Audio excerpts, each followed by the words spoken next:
함께 보실 하나님 말씀은 누가복음 20장 19절에서 26절까지의 말씀입니다. 신약성경 130페이지 전으로 있습니다. 누가복음 20장 19절에서 26절까지의 말씀을 드라마 바이블로 봉독하겠습니다.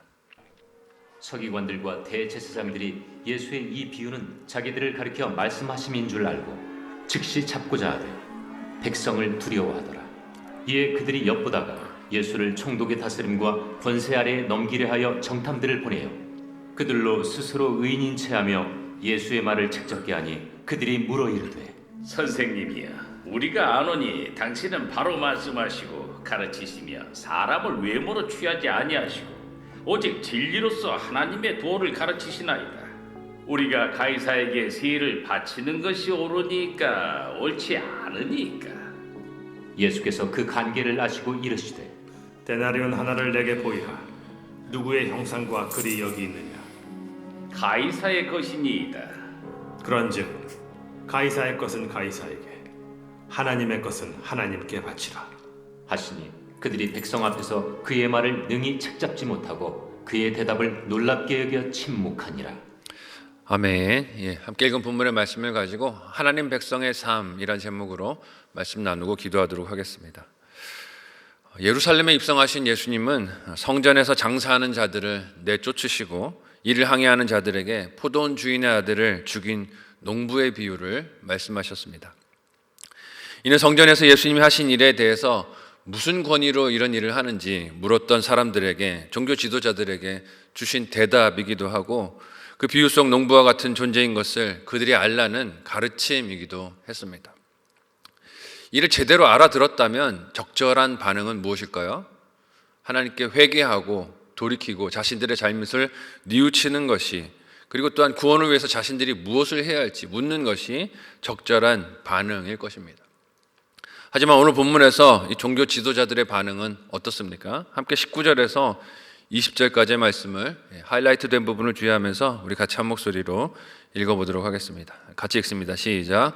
서기관들과 대제사장들이 예수의 이 비유는 자기들을 가리켜 말씀하심인 줄을 알고 즉시 잡고자 하되 백성을 두려워하더라.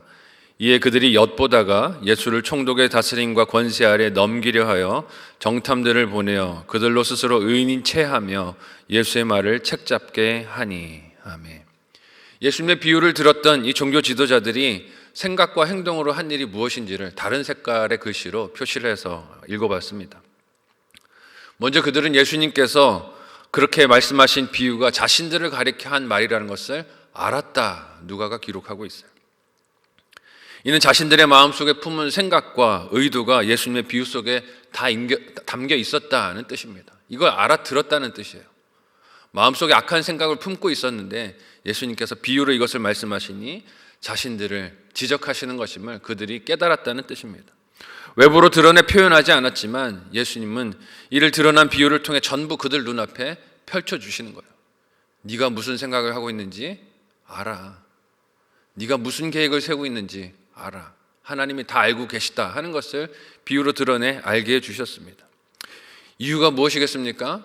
회개하고 돌아오라는 것이겠죠. 아무리 감춰도 하나님 앞에 그 숨긴 계략을 숨길 수 없으니 깨닫고 돌아오라는 것이, 하나님을 경외하고 돌아서라 하는 뜻입니다. 하지만 서기관과 대제사장들은 어떻습니까? 이것을 알고도 예수를 잡으려 했다 기록하고 있습니다. 그러면서도 그 일을 감히 실행하지 못했어요. 이유가 무엇입니까? 누가는 그들이 이것을 실행하지 못한 이유가 백성을 두려워했기 때문이다 기록하고 있어요. 비유를 들은 그들이 하나님은 두려워하지 않으면서 누구는 두려워합니까? 사람은, 백성들은 두려워합니다. 아이러니하죠. 허나 이 모습이 또한 우리의 모습은 아닌지 돌아봤으면 좋겠습니다. 사람들에게 나의 이기적이고 욕심 많은 생각, 의도가 밝히 드러나는 것은 걱정하고 염려하면서도 하나님께서 말씀으로 내 생각을 드러내 주시고 내 욕심을 말씀하시고 내가 숨겨놓은 은밀한 죄들을 깨닫고 돌이키라고 생각을 드러내 보게 하실 때는 어떻게 합니까? 그런 말씀을 싫어하고 귀를 닫고 듣지 않으려고 합니다. 분을 내고 불평과 원망을 하죠.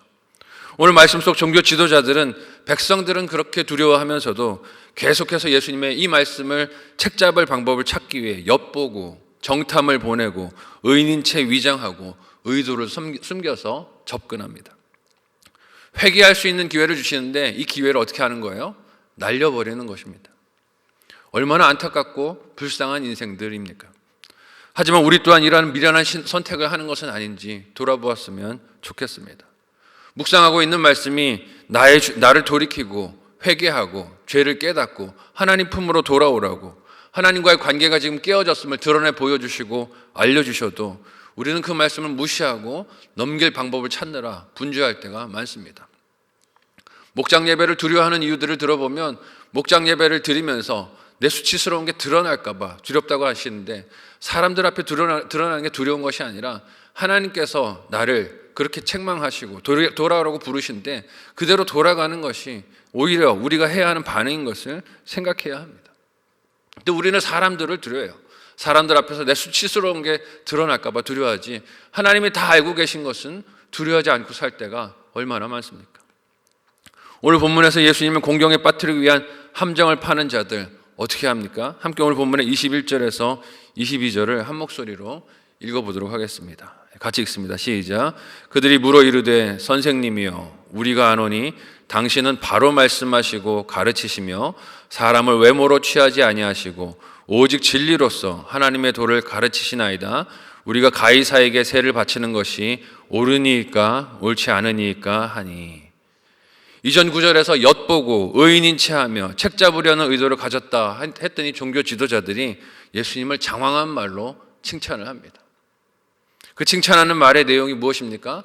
당신은 바로 말씀을 하시고 가르치시고 외모로 사람을 취하지 않으시고 오직 진리로 하나님의 도를 가르치십니다. 좋은 말은 다 갖다 붙이지 않습니까? 그러나 이처럼 과하게 칭찬하며 남을 높이고 세우는 뒤에는 숨겨진 발톱이 있는 것을 봅니다. 지금 이 말을 가지고 예수님을 책 잡으려고 이렇게 하는 것이에요. 그 발톱이 22절에서 그들이 묻는 질문입니다. 자신들이 로마 황제인 가이사에게 세금을 바치는 의무가 하나님께 합당한 것인지 아닌지 가르쳐 달라는 것이에요.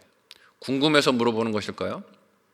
예수님이 하는 말을 책 잡기 위해서 머리를 싸매며 연구하던 그들이 기가 막힌 묘수를 찾아냈다고 생각하는 것이에요. 이거는 어디로 대답을 해도 전부 다 함정에 걸릴 수밖에 없다라고 생각을 한 것입니다. 만일 예수님께서 가이사에게 세금을 바치는 것이 하나님의 뜻에 합당한 것이다 라고 하면 어떤 일이 일어날까요? 이제까지 예수님을 열광하며 따라다녔던 군중들, 많은 사람들, 특별히 메시아가 자신들을 로마의 압제에서 자유를 얻을 수 있도록 그렇게 권세를 드러낼 것이라고 기대했던 사람들은 비난하면서 등을 돌리게 될 것입니다. 또한 로마의 황제가 신격화되어 그를 섬기고 따르는 것이 우상숭배로 여겨지는 유대인들의 가치관에 세금 납부로 인정하는 것이 유일한 통치자 되신 하나님을 부정하는 것이 되기에 좋은 비난의 빌미가 될 것이에요. 어떻게 그런 말을 할 수가 있는가라고 사람들이 등을 돌리겠죠. 반대로 세금을 바치는 것이 하나님의 뜻이 아니다라고 말하면 어떻게 될까요? 로마 당국의 고발에서 반란죄로 군중을 선동한 죄로 넘길 수 있는 근거가 되는 것입니다. 어떻게 대답을 해도 비난할 것을 찾는 종교 지도자들의 눈앞에서 예수님을 사라지게 만들 수 있는 좋은 기회가 왔다라고 생각하는 것이에요. 그러니 아무리 그럴듯한 말과 칭찬으로 의도를 가려도 어떻습니까? 그 속이 시커먼 것이죠. 그러나 그들의 중심을 살피시는 예수님의 눈에 그 중심이 보이지 않을 리가 없습니다. 이에 예수님께서 그들에게 어떤 대답을 주십니까? 함께 23절에서 24절까지의 말씀을 한 목소리로 읽어보도록 하겠습니다. 같이 읽습니다. 시작. 예수께서 그 관계를 아시고 이르시되 데나리온 하나를 내게 보이라. 누구의 형상과 글이 여기 있느냐? 대답하되 가이사의 것이니이다. 아멘. 질문한 자들의 속셈을 다 아시는 예수님께서 데나리온 하나를 가지고 와서 나에게 보이라 라고 요청하십니다. 이 데나리온은 예수님 당시에 노동자가 하루 일했을 때 받는 품삯 정도의 금액을 뜻합니다. 이 데나리온은 동전 형태를 띠고 있었는데 그 안에는 당시 세상을 통치하는 황제의 얼굴 이미지와 그에게 영광을 돌리는 문구들이 글로 들어 있었습니다. 그 문구들은 황제를 신격화하는 내용들이 주를 이루고 있었어요. 그러니 하나님만이 참 신이라고 믿는 유대인들에게 그 동전은 존재 자체로 가증하고 모욕적인 것이었습니다. 하나님만이 세상의 통치자인데 로마 황제가 그 자리에 앉겠다는 것인가? 유대인들이 이걸 가증하게 여겼어요.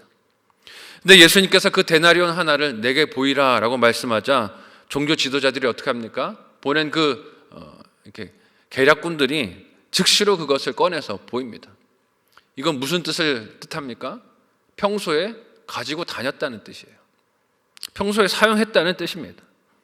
만일 그들이 그 동전을 사용하는 것이 옳지 않다라고 여겼고 세금 내는 것이 옳지 않았고 그것이 바른 것이 아니다라고 알았다면 어떻게 했을까요? 가지고 다니지 않았겠죠. 가증한 것으로 여기면서 쓰지 않았을 것입니다. 하지만 평소에 썼던 거예요. 가지고 다녔던 것입니다. 삶을 위해서 어쩔 수 없다라고 생각하면 그것을 썼던 것이죠. 실질적으로 그 돈을 날마다 가지며 사용하는 것이 그들의 실생활이었습니다. 그래서 그 동전을 보이라 했을 때 즉시로 그 동전을 보입니다. 이유는 예수님을 책잡기 위해서 보인 것이었어요.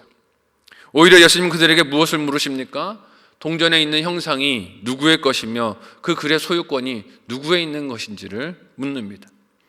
이에 질문을 받은 종교 지도자들은 눈에 보이는 대로 그 답을 가이사의 것입니다 라고 대답을 해요. 이에 대한 예수님의 답이 오늘 본문의 25절과 26절입니다. 같이 한 목소리로 읽어보도록 하겠습니다. 같이 읽습니다. 시작. 이르시되 그런즉 가이사의 것은 가이사에게 하나님의 것은 하나님께 바치라 하시니 그들이 백성 앞에서 그의 말을 능히 책잡지 못하고 그의 대답을 놀랍게 여겨 침묵하니라. 아멘. 유대인들의 고정관념은 무엇이었습니까? 이 질문에 대답은 하나밖에 없다라는 생각이었어요. 한쪽밖에 답을 택할 길이 없을 것이다 라고 생각을 하고 그들은 자신들의 질문이 그 자체로 승리다 라고 생각을 했을 것입니다. 하지만 그들에게 하신 예수님의 대답이 놀랍습니다. 왜냐하면 그들의 고정관념을 깨트리신 대답이 되기 때문이에요. 종교 지도자들은 하나님의 나라와 로마가 서로 맞대어 충돌하는 세력이며 둘 중에서 하나만이 하나님의 주권 안에 있는 것으로 여겼습니다. 근데 예수님의 답은 어떻습니까? 하나님께서 가지신 주권과 권능으로 세상의 나라도 일으키시며 무너뜨리시는 것을 보게 하십니다. 그러니 하나님 나라의 백성으로 살아도 하나님께서 그들을 보내신 세상의 질서와 체계 속에서 해야 할 의무를 감당해야 함을 말씀으로 보여주시는 것이에요. 그러나 그것이 하나님의 통치와 부딪히는 것이 아니라라고 말씀하십니다.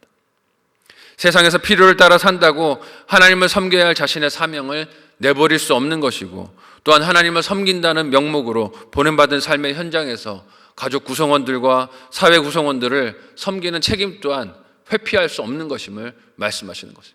핑계대지 말라는 것입니다. 하나님을 섬긴다는 핑계로 하나님께서 세상에 보내신 자신의 사명을 뒤로 하고 회피할 수 없는 것이고 또한 하나님의 백성으로 살면서 이 세상에서 또한 하나님의 뜻대로 살아가는 것도 회피할 수 없는 사명이라는 것이에요. 하지만 이 둘 사이를 우리는 이기적인 욕심을 따라 피해 다닐 때가 많지 않습니까? 하나님을 섬겨야 하는 백성임에도 불구하고 세상에서 바쁘고 분주하다고 하나님을 섬기는 일을 도외시할 때가 있고 세상에서 또 그 역할을 잘 감당해야 되지만 하나님 백성된 사명을 피해 다니며 요리조리 중간에서 하나님이 기뻐하시는 뜻을 저버리고 살 때가 얼마나 많은지 말씀을 통해 돌아볼 수 있었으면 좋겠습니다. 주신 말씀과 같이 각각의 책임들을 믿음으로 감당할 수 있는 저와 여러분들이 되었으면 좋겠습니다. 하나님께서 온 세상을 다스리는 창조주가 되시고 권능자가 되시며 우리의 만군의 주가 되심을 잊지 않으셨으면 좋겠어요. 그것이 세상에서 나에게 주신 사명을 책임을 회피하는 것은 아니라는 것을 기억해야 합니다. 가장으로서 아내로서 부모로서 자녀로서의 역할도 잘 감당하는 것이 하나님의 뜻이라는 것입니다. 오늘 말씀을 통해 하나님의 자녀답게 백성답게 사는 일에 승리하는 주의 백성들 자녀들이 다 되시기를 예수님의 이름으로 소원하고 축복합니다. 아멘.